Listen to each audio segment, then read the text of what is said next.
तो ध्यान स्थिर होने पर ज्ञान मात्र रहता है, आकृति नहीं रहती। ये दो रहस्य आपको बताए हैं। अब अगली बात फिर सुनाएंगे।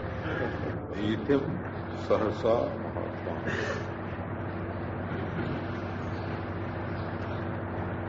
पहला काम है महात्मा का कि वो जिज्ञासु को अभय दान करें। दर्जात अभी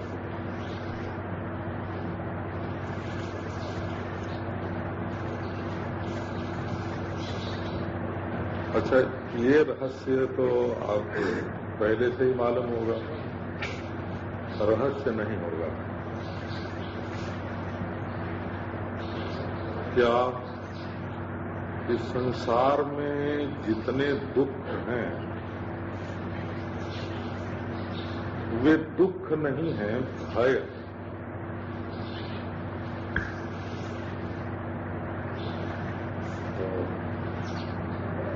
मरना दुख नहीं है, मरने का भय दुख है। क्योंकि मरना किसने देखा है? हाय हाय हम मर जाएंगे, ये जो मन में भय है वही दुख है। ये बिछुड़ जाएगा, कहिए तो खांसी आई, बोले टीबी न हो जाए, ये दुख। तो ये बढ़ न जाए, ये दुख है, हैं? कभी हाँफने लगे का दमा न हो जाए, ये दुख है।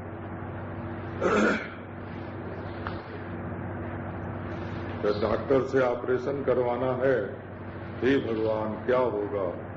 ये जो भय है वही दुख है।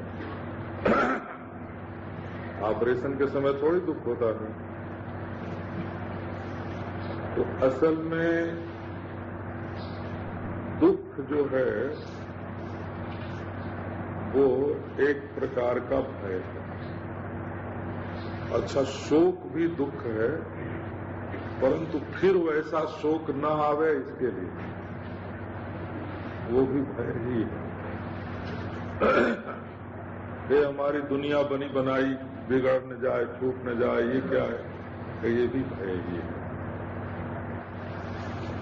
तो असल में जिसको अभय पद की प्राप्ति हो गई, हर हालत में निर्भय हो गया,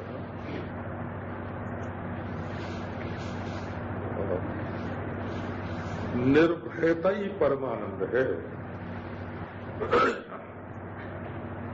ये न हो जाए, ये न हो जाए, ये न हो जाए, और हो जाए तब फिर कहोगे कि अच्छा मैं बच गया। कुछ भी हो जाए बाद में कहोगे कि मैं बच गया। तो सर्वत्र संतोष का कारण है और सर्वत्र भय का कारण। देखना ये है कि आप किस पक्ष में जाए।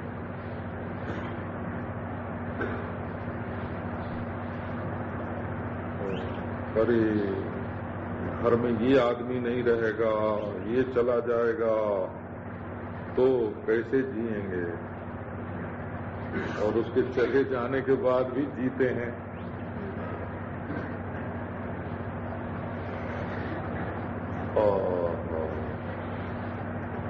तो एक असल में मनुष्य के मन में मानसिक भय, इस भय से अभय बनाने वाला जो है वही सद्गुरु है और वही अपना सबसे बड़ा हितैषी है। अभयम प्रतिष्ठा बंधते। असल में सबसे बड़ी प्रतिष्ठा अभय ही है। जो निर्भय है वो अपनी निष्ठा में, अपने स्वरूप में पक्का है, प्रतिष्ठित है। और जो डरपोक है वो तो कहीं डर के इधर भागेगा, कहीं उधर भागेगा। इनके आश्रय से काम नहीं चलेगा, उधर चलो, वहां नहीं चलेगा, यहाँ आओ। अरे बड़ी गड़बड़ी हुई भाई, हम यहाँ आ गए, यहाँ तो बड़ा भय है, फिर भगो।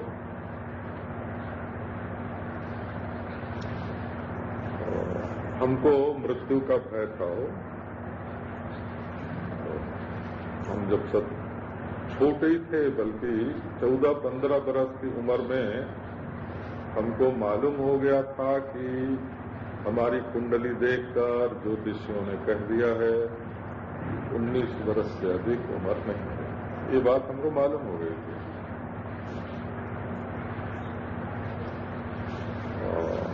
ब्याह हो गया था कि शायद 19 वर्ष के पहले वंश चल जाए, है ना। हमारे मरने की उतनी फिक्र नहीं थी, पर वंश चलने की तो फिक्र थी कि शायद वंश चल जाए। बड़ा डर था कि हाय हाय मैं मर जाऊंगा। फिर जब महात्माओं की संगति मिली, उन्होंने कहा कि भले हम मौत को नहीं टाल सकते, ये बात सच्ची है, परंतु हम मौत के भय को टाल सकते हैं।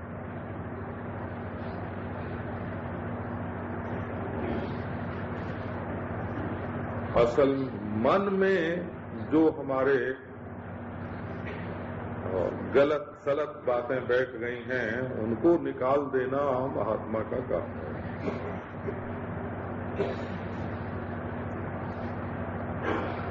तो दद्यादभीतिम सहसा महात्मा, बिना सोचे विचारे हो, ये सहजाकार से है। ये नहीं कि पहले ध्यान करके देख ले कि इसका कल्याण होगा कि नहीं, ज्ञान होगा कि नहीं, मोक्ष होगा कि नहीं। ये सब सोच विचार के न कहे कि बेटा तुम निर्भय हो जाओ। बिना सोचे विचारे और रख दे सिर पे हाथ, माँ भाई मत डरो, कोई डर नहीं। एक मुंह से यही निकलना ही चाहिए, मंगल, कोई डर नहीं। विद्वांस तस्मै उपसत्तिनीयुषे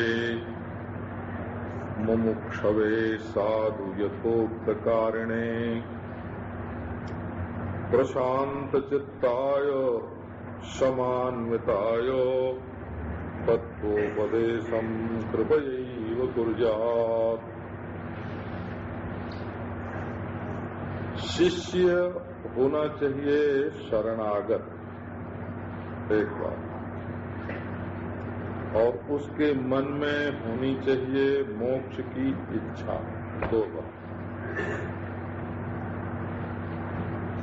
और आज्ञाकारी होना चाहिए। ये जो खुचर करने वाले लोग होते हैं ना मनु में से, वो तो डॉक्टर की दवा भी तब करना चाहते हैं जब उनकी समझ में ये आ जाए कि ये दवा मुंह में जाने के बाद किस किस नस में जाएगी, क्या क्या बनेगी, क्या क्या करेगी।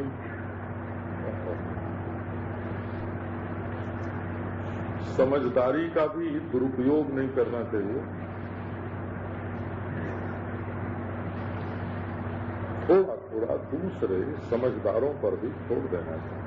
यथोक्तकारिणे, तो गुरु की शरण में हो, एक मुमुक्षु हो तो और आज्ञाकारी हो। अच्छा, एक बात और है कि प्रशांत चित्त हो, ये नहीं कि ये करना है, वो करना है, यहाँ जाना है, वहाँ जाना है। और काम क्रोध आदि जो दोष हैं वो मन में कम। तो ऐसे शिष्य के प्रति कृपा पूर्वक तत्व का उपदेश करना चाहिए। मां भयिष्ठ विद्मस्तवनास्त्यपायः संसार सिन्धोस्तरणेस्त्युपायः येनैव जाता यतयोऽस्य पारम् तमेव मार्गम तव निर्दिशामि। अरे तुम बड़े समझदार हो भाई, ये नहीं कि हठात तू क्या समझेगा, ऐसे नहीं बोलना। गुरु जानता है कि जो मैं हूं वही ये है।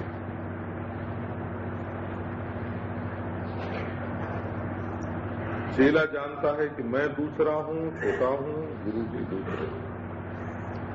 और गुरु जी जानते हैं कि जो मैं हूं वही है।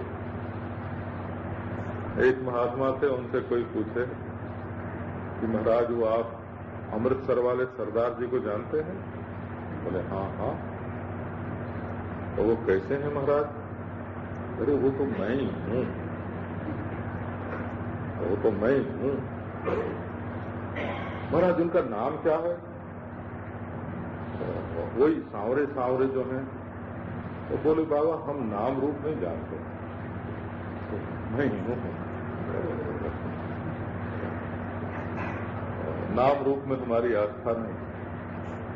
बोले गुरु जी आप राधा रानी को और उनके प्रेम को जानते? बोले हाँ हाँ क्यों नहीं। राधा रानी को और उनके प्रेम को नहीं जानेंगे? वो क्या है महाराज? वो तो मैं ही हूं, और मैं ही हूं।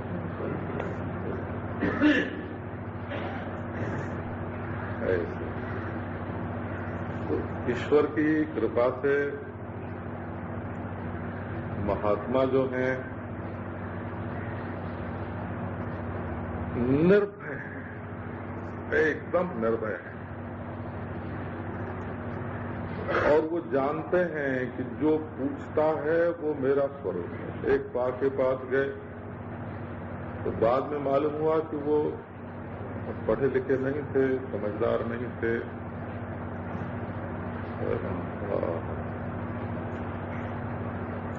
उनसे कोई प्रश्न किया तो बोले कि तुम इस प्रश्न के अधिकारी नहीं,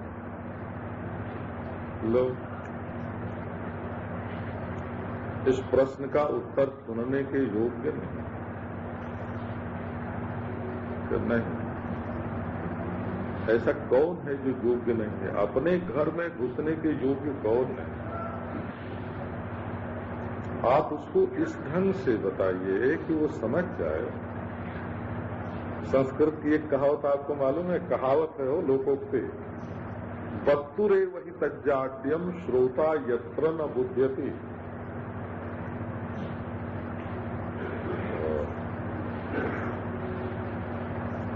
यदि बात श्रोता की समझ में नहीं आती है तो वक्ता की मूर्खता है।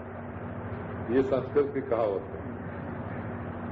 वक्तुरेव ही तज्जाड्यम, बच्चे को समझाना है तो बच्चे को समझाने के ढंग से समझाइए, विद्वान को समझाना है तो विद्वान को समझाने के ढंग से है ना समझाइए।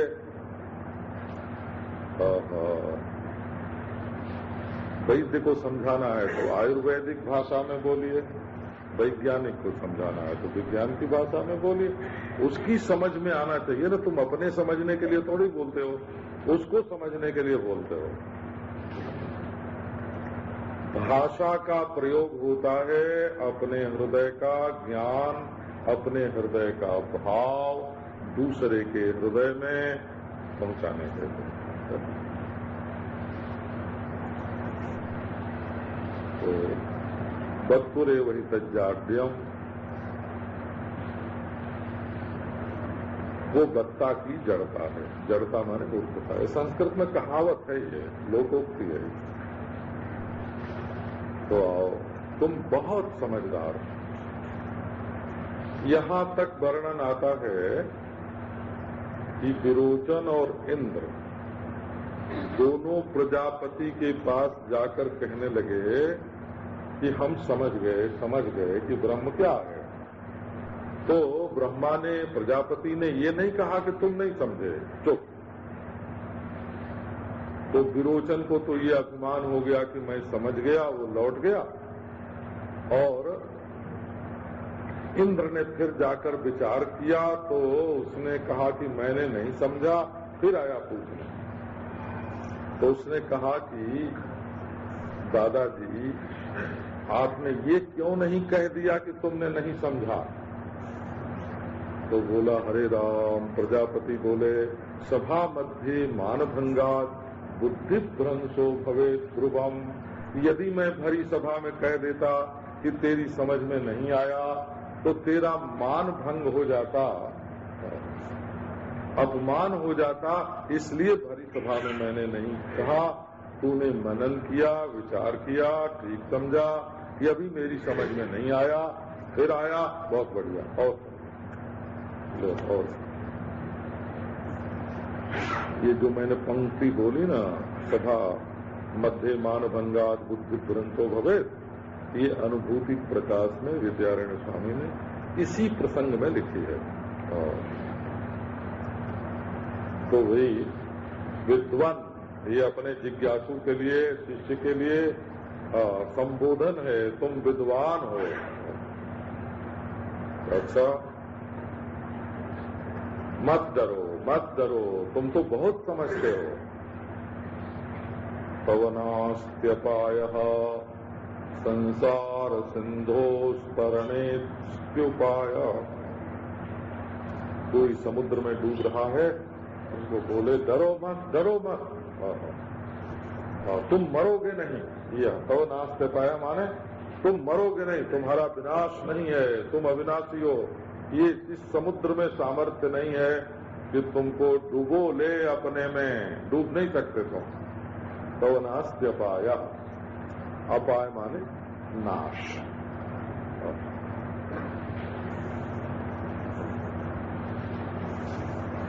अपाय में तुम्हारा नाश है ही नहीं। पहले ही गुरु जी ने कहा एक कि तुम निर्भय हो जाओ, तुम बहुत समझदार हो और तुम अविनाशी हो, तुम्हारा विनाश कोई नहीं कर सकता। किसी किसी चीज का विनाश स्वयं हो जाता है, वो समय आने पर घिस जाती है, और किसी का नाश किसी निमित्त से होता है। कोई दूसरी चीज उसका नाश करते थे। किसी का नाश आश्रय नाश से होता है, किसी का नाश आश्रित नाश से होता है। कार्य के नाश से नाश, कारण के नाश से नाश, आश्रित के नाश से नाश, आश्रय के नाश से नाश, निमित्त से नाश, स्वयं नाश। नाश की कई गिनी हुई प्रक्रिया है। इतनी तरह से नाश हो सकता है। बोले कि तुम्हारा न स्वतः नाश है, न परतः नाश है, न निमित्तापाय से नैमित्तिकापाय है, न आश्रय नाश से है, तुम्हारा कोई आश्रय नहीं है, न आश्रित नाश से है, और न अवयव नाश से है, न अवयवी नाश से है। किसी भी प्रकार से तुम्हारा नाश है ही नहीं। यदि तुम्हारा नाश हो जाए तो नाश की सिद्धि ही नहीं होगी। नाश मालूम कैसे पड़े?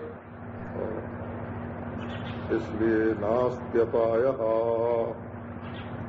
तुम्हारा अपाय, तुम्हारा क्षय नहीं है, नहीं है, नहीं।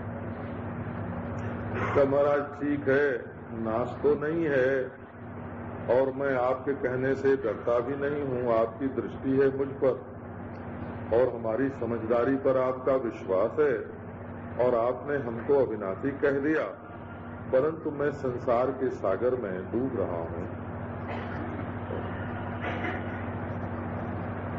अच्छा, यदि हम अलग अलग लोगों से पूछने लगे ना कि वो कौन सा संसार समुद्र है जिसमें आप डूब रहे हैं, लोग आके बोलते तो हैं कि महाराज हम संसार सागर में डूब रहे हैं।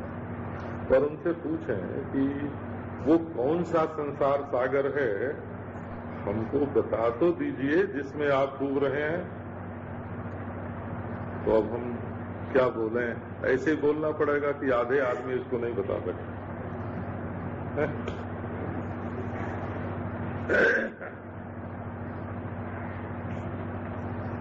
कौन सा संसार सागर है जिसमें आप डूब रहे हैं, है ना? तो आप अपने कर्तृत्व के संसार में डूब रहे हैं। जिसको आपने खुद बनाया है उसी जाल में उलझ गए हैं आप। रेशम का कीड़ा जैसे बन जाता है ना, आप भोक्तृत्व के संसार में डूब रहे हैं।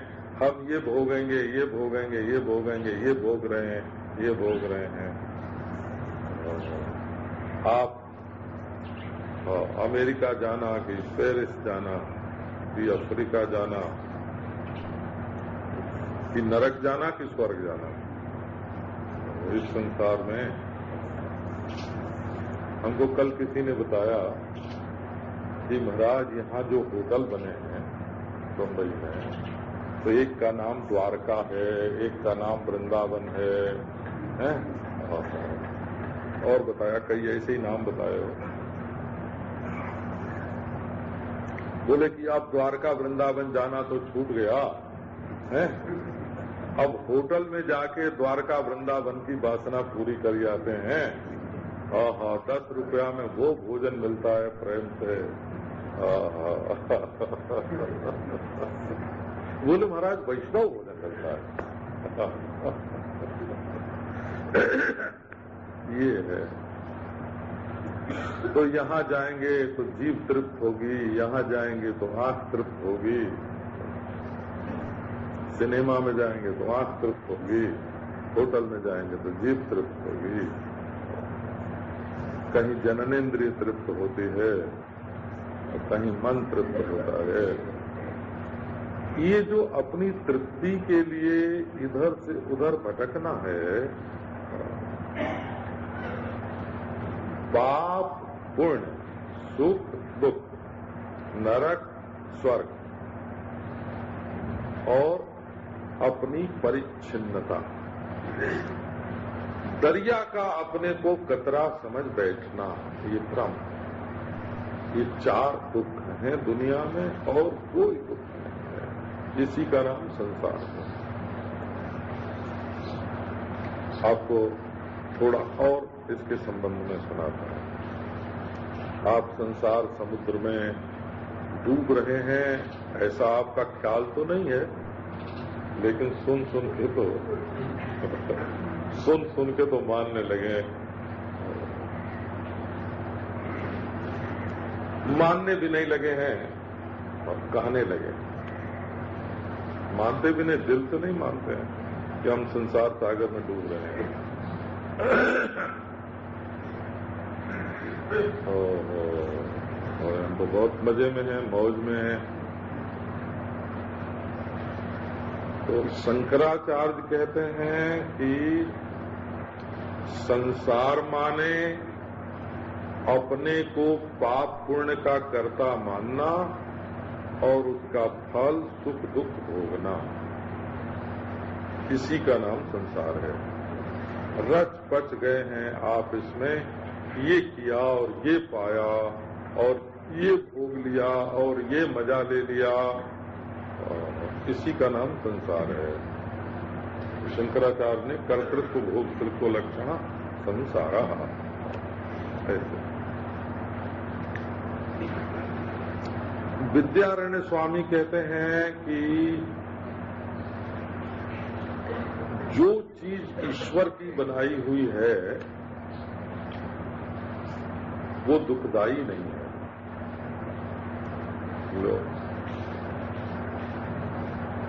स्त्री है, पुरुष है, सोना है, चांदी है, मकान है और पंचभूत है, मिट्टी है, पानी है, आग है, हवा है, सूरज है, चंद्रमा है, ये कोई दुखदाई नहीं है।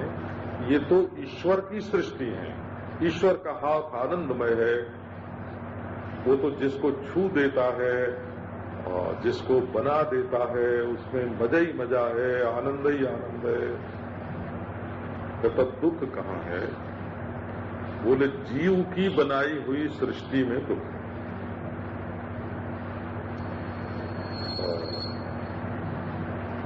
बोले मकान मेरा, ये दुख है।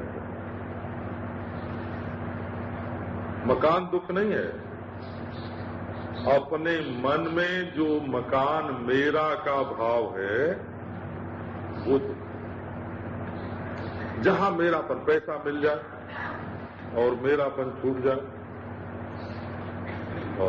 आपके दुश्मन के कब्जे में चला जाए। बड़े बड़े किले, जब किले और नगर जब दुश्मन के कब्जे में जाते हैं तो लोग उसके ऊपर बम बरसाते हैं कि नष्ट हो जाए। क्यों जी? अरे उस पर बम क्यों बरसाते हो, उस पर तोप के गोले क्यों फेंकते हो? बोले जब तक मेरा था तब तक ठीक था महाराज, अब तो ये पराया हो गया ना। यही तो माने अपना संसार है, पराया संसार है, नगर संसार थोड़े ही है, उसमें दुख नहीं है। लड़की सुख है कि दुख है? बोले मंगनी हो गई तो माँ बाप को सुख हो गया, है ना। और यदि उस बीमार पड़ जाए तो बोले वो मंगेतर का जो घर है ना, साथ होने वाली साथ, होने वाला ससुर, होने वाला पति, और आके घेर लेंगे, अरे ये हमारी, ये हमारी, ये हमारी, है ना। तो संसार कहाँ है? तो मेरा पैसा नोट बाजार में है कि बैंक में है कि सरकारी खजाने में है, आपको उसके जलने का कोई दुख होता है? नहीं, मेरा नोट चलेगा तब दुख होगा। तो दुख नोट ने दिया, नोट ने जल के दिया कि मेरे ने दिया? तो ये मेरा मेरा तेरा तेरा, इसका नाम संसार है। और इसमें हम लोग डूब कैसे रहे हैं? ये नहीं कि कोई पानी है उसमें डूब रहे हैं, अपने मन की कल्पनाओं में ही डूब रहे हैं। इनके बिना हम कैसे जिएंगे, इनके बिना हम कैसे रहेंगे? अरे तुम्हारे जैसे सैकड़ों भोग भोग के छोड़ दिए, कितने नोट आए और चले गए, कितने मकान आए और चले गए, कितने लोग आए और चले गए। क्या अभिमान करते हो? और नोट तुम्हें पहचाने नहीं, चांदी तुमको पहचाने नहीं, सोना तुमको पहचाने नहीं, और तुम उसके लिए मरो सीताराम सीताराम सीताराम। शर्म की बात है। वो तो हमको मेरा नहीं कहे, हमको पहचाने नहीं, हमेशा के लिए हमारा हो ही नहीं। चाहे किसी के घर चला जाए, किसी के दुकान में चला जाए, किसी का अपना हो जाए, बेश्या से भी गया बीता है ये नोट का बंडल। तो अब उसके लिए हाय हाय, इसी का नाम है संसार में डूबना। डूब गए संसार में। अब एक बात ये भी है कि यदि सचमुच कोई समुद्र में डूब रहा हो और आप किनारे से चिल्लाओ तत्वमसि तत्वमसि, तू साक्षात ब्रह्म है ना। अरे बोल, तू भी बोल भाई, क्या? अहम ब्रह्मास्मि, हम ब्रह्मास्मि। तो वो समुद्र में डूबने से बच जाएगा? नहीं बचेगा वो, है ना। बोलो तत्वमसि तत्वमसि। लेकिन अगर तुम मन ही मन में समुद्र में डूब रहे हो, है ना, यदि बुद्धि का भ्रम है कि मैं डूब रहा हूं, नशे में तुमको मालूम पड़ रहा है कि मैं समुद्र में डूब रहा हूं, तो वो नशा उतारने के लिए तत्वमसि का उपदेश काम देगा। सचमुच समुद्र में डूबने को जो व्यावहारिक है उसमें से तत्वमसि नहीं निकालेगा। तुम जो अपने मन में भ्रम है, बुद्धि में भ्रम है, ये उपदेश जितने हो, जो कर्म के उपदेश होते हैं वो दूसरे होते हैं, और जो ज्ञान के उपदेश होते हैं वो दूसरे होते हैं। ये तुम्हारी बुद्धि के शोधन के लिए है। बुद्धि में एक भूल है, बुद्धि में एक भ्रम है, उसको दूर करने के लिए है। तो ये संसार सिंधु में, संसार समुद्र में जो डूबना उतराना है, ये बौद्धिक है। विपरीत बुद्धि से ऐसा हो रहा है। तो बोले भाई इससे बचाने का तो उपाय है, इससे बचाने का उपाय है। ये बौद्ध है ना, बौद्ध भ्रम है। संसार सिंधोस्तरणेस्त्युपायः। अरे एक शब्द की लकड़ी फेंकेंगे हो, एक शब्द की नाव देंगे, एक शब्द के हेलीकॉप्टर से उठा लेंगे आपको। हमने एक दिन देखा यहाँ चौपाटी पर सब खेल हो रहा था ना, दिखा रहे थे हवाई जहाज वाले। तो एक आदमी क्या नाम है, समुद्र में तैर रहा था, हेलीकॉप्टर आया और झट उसको उठा लिया हो। अपनी आंख से देखा मैंने कि उठा लिया। तो ये शब्द का ऐसा हेलीकॉप्टर है, जंगल में भटके हुए को, समुद्र में डूबते हुए को ये शब्द उठा लेता है। तो उठा कैसे लेता है कि जैसे कोई नशे में भ्रम से अपने आप को भटकता हुआ अनुभव कर रहा हो, तो शब्द झट उसको जगा देगा, नशा, बुद्धि का नशा उतार देगा ये शब्द। ऐसा मणि मंत्र आदि है। संसार सिंधोस्तरणेस्त्युपायः। संसार सागर से पार जाने के लिए उपाय है। अच्छा, संस्कृत भाषा में उपाय शब्द कुछ बहुत भारी नहीं है, एकदम हल्का फुल्का है। उपाय शब्द एकदम हल्का फुल्का है। इसको ऐसे बोलते हैं कि जैसे बच्चे लोग जब सीखते हैं ना पहले तो एक क्या वो पद्धति निकली है ना, गोली रखते हैं, अक्षर रखते हैं, है ना। तो देखो अक्षर सब के सब निराकार होते हैं। आपको ये मालूम है कि नहीं? क, ख, ग, घ सब निराकार हैं। अ, आ, ई सब निराकार हैं। और वो जो गोटी से या गोली से या तस्वीर से बनाते हैं या कागज पर लिखते हैं, वो सब झूठे हैं, सब के सब झूठे हैं। और हिंदी में लिखते हैं वो भी, अंग्रेजी में लिखते हैं वो भी, अरबी फारसी में लिखते हैं वो भी, चाहे रसियन हो चाहे चाइना हो। जो अक्षर लिखा जाता है कागज पर वो कल्पित होता है, कल्पित। नहीं तो सबकी शकल एक ही होती ना। अ की भी शकल वही होती, ए की भी शकल वही होती, और अलिफ की भी शकल वही होती। कहीं शकल अलग अलग होती है और उच्चारण एक होता है। अ, इसका मतलब हुआ अ हुआ निराकार, और उसकी जो लिपि हुई वो साकार हुई। तो उस निराकार अक्षर को जो कंठ से बोला जाता है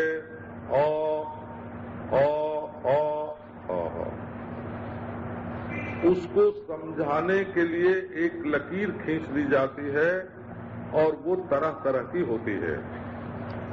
तो अक्षर को समझाने के लिए लकीर उपाय है। जब आप उस अक्षर को समझ जाओ तो लकीर का ख्याल नहीं है। पंचकोण अ लिखें, तांत्रिक लोग अ लिखते हैं तो उसमें 5 कोने बनाते हैं वो, जिससे उसकी पूजा हो। पंचकोण आकार होता है। आप लोग भी हिंदी में, संस्कृत में कभी और लिख के देख लें, उसमें 5 कोने होते हैं। लेकिन अंग्रेजी में लिखेंगे आप तो 5 कोने नहीं होंगे।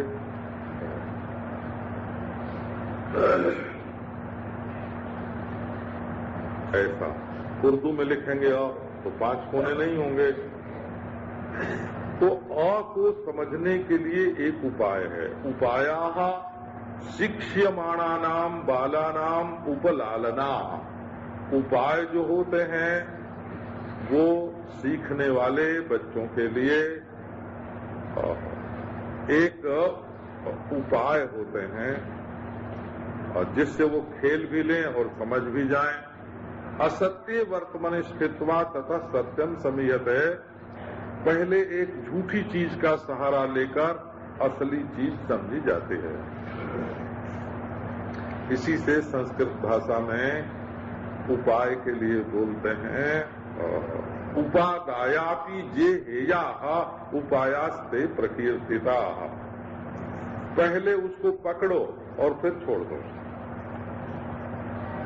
अपनी मुक्ति के लिए पहले उपाय पकड़ लिया और उपाय पकड़ के देख लिया कि अरे मैं तो स्वयं मुक्त हूँ, बंधन तो था ही नहीं।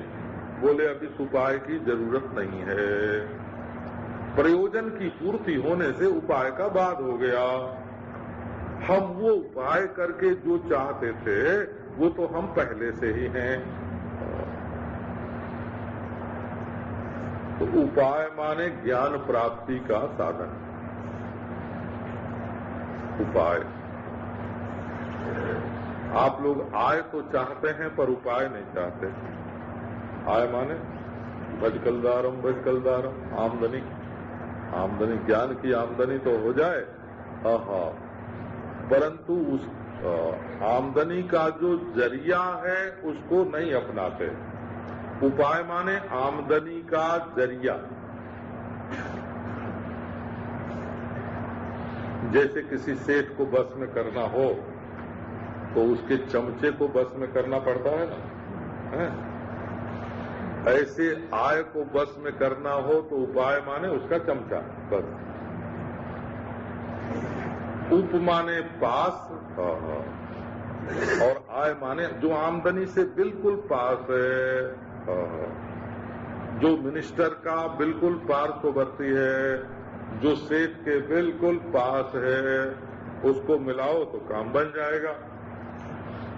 तो उपाय शब्द का अर्थ है आपको चाहिए भ्रम का निवारण करने के लिए ज्ञान। ज्ञान की आमदनी होनी चाहिए। तो ज्ञान की आमदनी कहाँ से होगी? तो वो ब्रह्म को दिखा के आंख से नहीं होगी, न ब्रह्म को गाल से चिपका के होगी, न ब्रह्म को जीभ से चाट के होगी। वो तो ब्रह्म के बारे में जो सद्गुरु का शास्त्र का उपदेश है, उसमें भी एक अंतर है। शब्द नहीं वाक्य चाहिए। ये सबदी साकी दोहरे कई कहनी उपखान वो दूसरी चीज है हो। शब्दों के समूह से वाक्य बनता है। सार्थक शब्दों के समूह से वाक्य बनता है। तुम सुनने से ज्ञान नहीं होगा, वह सुनने से ज्ञान नहीं होगा, हो सुनने से ज्ञान नहीं होगा, तुम वह हो।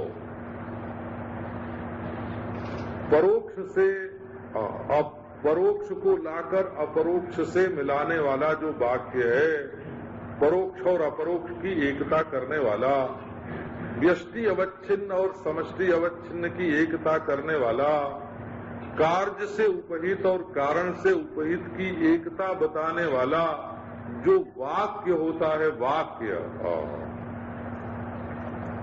राम राम कहाँ है राम? बोले अयोध्या में।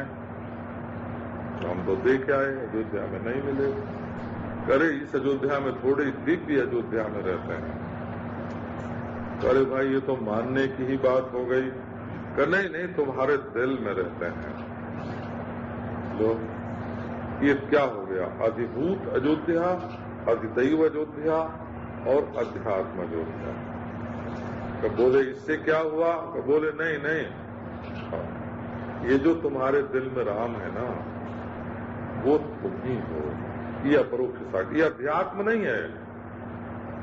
ये अध्यात्म शब्द का अर्थ तो बहुत कम लोग जानते हैं। ये तो 3 विधा में एक विधा है अध्यात्म, और तुम वही हो, तुम वही हो। तो वेदांत में वाक्य जो है ना, महावाक्य, वो उपाय होता है, शब्द उपाय नहीं होता। शब्द नहीं, शब्दों का जो समूह, और वो भी परोक्ष को लाकर अपरोक्ष में बाधित कर देने वाला, समष्टि को लाकर व्यष्टि में बाधित कर देने वाला, व्यष्टि का समष्टि में लय, ये वेदांत नहीं है कि ये हमारा देह पंचभूत में लय हो गया, पंचभूत प्रकृति में लीन हो गई, इसका नाम वेदांत नहीं है। अद्भुत है। तो अस्ति संसार सिंधोस्तरणेस्त्युपायः, ये जो तुम भ्रम के कारण मैं और मेरा में डूब रहे हो, जो नहीं है उसको सच समझकर फांस रहे हो, और जो दुख है उसको सुख समझकर चाह रहे हो, जो दुख है उसको सुख समझकर चाह रहे हो, जो जड़ है उससे प्रेम पाने की लालसा कर रहे हो, जो मरने वाला है उसको अमर बनाना चाहते हो। ये जो तुम्हारी बुद्धि में भ्रम है, इस भ्रम को दूर करने के लिए जो नहीं है उसको है मान करके चाह रहे हो, ये जो तुम्हारी बुद्धि का भ्रम है, इस भ्रम को मिटाने के लिए है उपाय। तो बोले महाराज पहले तो ये बताओ, इस उपाय से, इस रास्ते से संसार में कभी कोई गया भी है? बोले बस जो गए हैं सो यही किसी उपाय से गए हैं। जे नैव जाता यतयोस्य पारम तमेव मार्गम तव निर्दिशामि। बड़े बड़े प्रयत्नशील विरक्त निवृत्ति परायण महात्मा इसी रास्ते का अवलंबन लेकर संसार सागर से पार गए हैं। माने इसमें शिष्टाचार प्रमाण है, श्रुति स्मृति सदाचार, सदाचार इसमें प्रमाण है। माने संत लोगों ने इसी रास्ते से, इसी उपाय से, इसी युक्ति से परमात्मा को प्राप्त किया है। जे नैव उपायेन जतयः यत्नशीलाः, जिन खोजा तिन पाया। जति माने यत्नशील, तो अन्य की ओर से निवृत्त होकर स्व की ओर अभिमुख,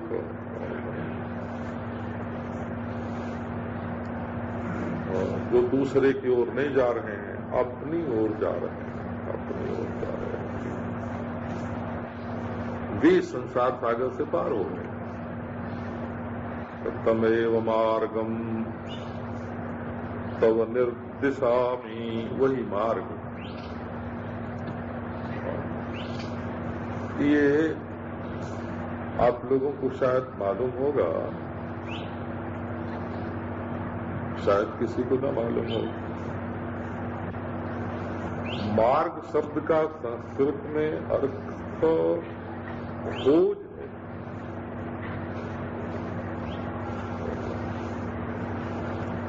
मार्ग शब्द का संस्कृत भाषा में अर्थ अनुसंधान, अन्वेषण, खोज।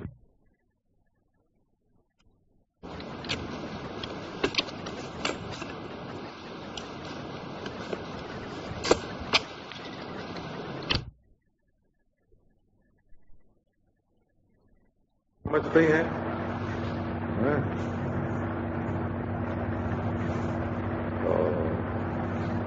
किसी चीज पर माजना हो, बर्तन माजना जैसे ना, बर्तन माजना, ये मार्जन है। तो ये जो स्वयं ज्योति लिंग है आपके हृदय में, आत्मलिंग स्वयं ज्योति, इस पर वासना का कूड़ा करकट, भ्रम का अंधेरा, ये अज्ञान के अंधेरे में वासना के बिच्छू सांप इसमें भर गए और पाप पुण्य के और बीट और लकड़ी और पत्ते इसके ऊपर पड़ गए। मार्ग क्या है? कब परिमार्जन करो, इसको धो, इसको साफ करो, इसका अनुसरण। मार्जन ही मार्ग है, मार्गण ही परिमार्गण ही मार्ग है। और ढूंढो, खोजो खोजो खोजो, खोज ही इसका मार्ग है। तमेव मार्गम तो निर्दिशा। पांव से चल के जाना परमात्मा की प्राप्ति के लिए पांव से चलकर जाना मार्ग नहीं है। तद विजिज्ञासस्व तद ब्रह्म, उसकी जिज्ञासा करो, उसका नाम ब्रह्म है। तमेव मार्गम तव निर्दिशामि। अरे देखो, जो ढूंढने भर से मिल जाए ना, तो ढूंढो मिलेगा।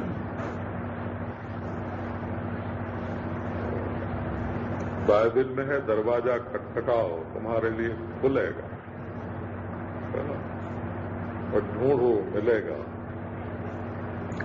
आपे ढूंढे आप ढूंढावे, आपे ढूंढनहारी।